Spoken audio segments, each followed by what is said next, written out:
About his experiences living in New York during 9/11. So, Mr. Keeney, what were your experiences like the day of 9/11? Can you go through your day for me? I can. So I was working in Midtown Manhattan, so I was working in Midtown Manhattan as a graphic designer at the time, and my wife was working for the Office of Emergency Management in New York, which was at 7 World Trade Center. So when I heard that the tower was hit, I left work and I ran down there. And it became clear as kind of I was running and you could hear people talking about it and what was going on, that this was something that was really, it was nuts. So it became clear that I wasn't gonna find anybody. So I left, and I ended up, the rest of the day was a series of trying to get in touch with people.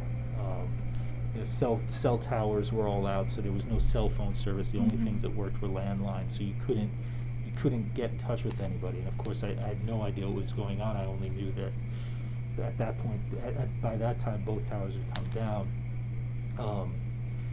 and I didn't know where she was. So thankfully, much later in the day, after a lot of just kind of running around Lower Manhattan, I found out where she was. She was at the Red Cross office, which was, they relocated up there, and everybody was safe and accounted for, which was wonderful. But it was a hectic day. It was scary. For me personally, there was the gratitude that that she was okay, and the understanding that this is a reality that for us in the United States was new. We'd never experienced anything like that. But for people all around the world, that sort of threat is not new. And that's sobering. That was a sobering realization, I think, for myself, certainly. And it's an emotional day. Like, just looking over the questions beforehand, I could feel myself thinking about that day and thinking about what happened.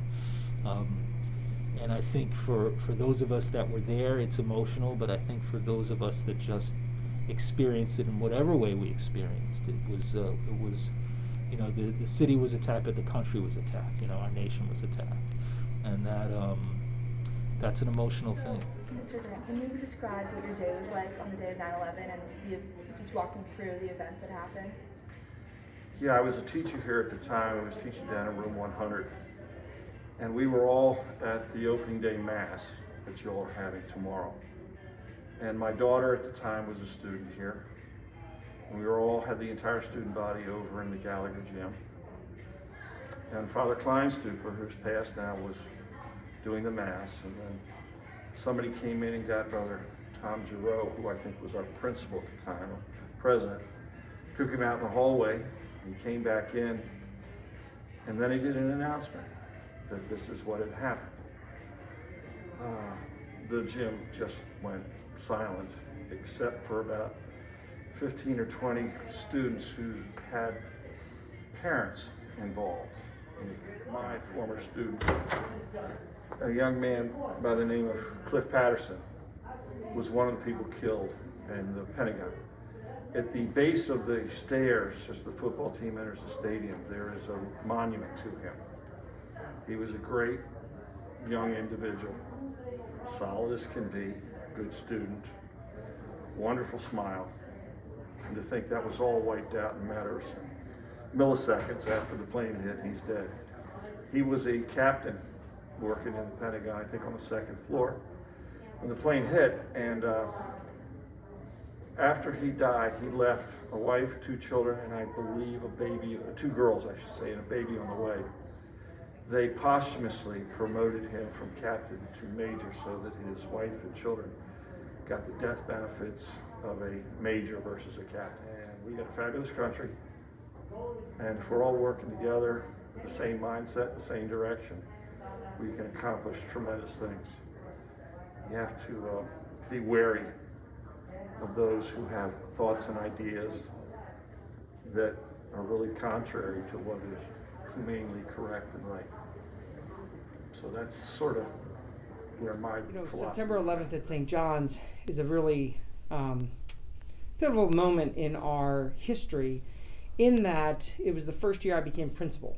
So I became principal in July of 2021, And we had organized the first all-school mass for the community where we rented chairs and we set up the gym. And it was on September 11th, 2001.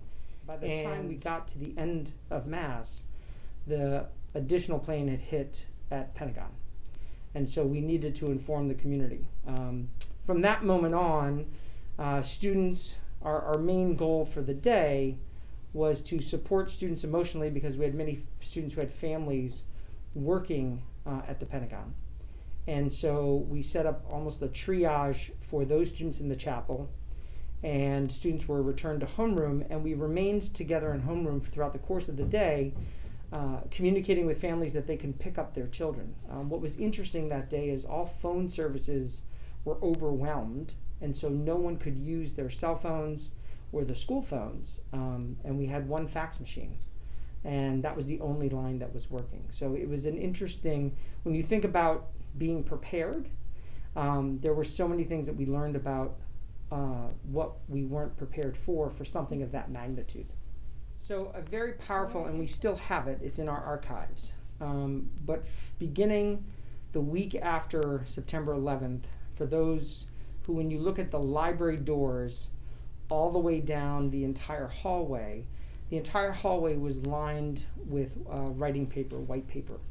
And we asked students to offer prayers and thoughts and write what they felt on that paper. Once we became aware of the names of those who had died in the attacks, students took turns writing the name of each person who had perished on September 11th. And then we honored them with a tribute. At the end of that, we had a ceremony and mass. Oh, thank you, and thank you for commemorating this time and taking the opportunity to continue to tell this story. I think it's important that we never forget, and we remember, particularly, as I said, at Mass, not only those who did die, but the families who live on with the memories. And in particular, for St. John's, Cliff Patterson from the class of 1986 died at the Pentagon. For St. John's, it really hit home.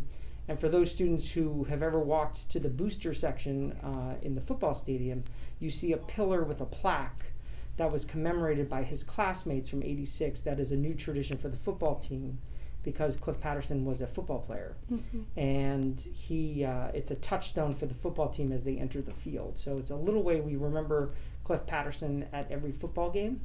And we also have an award named after him in the Cadet Corps program. It's an annual medal that's given to a cadet every year.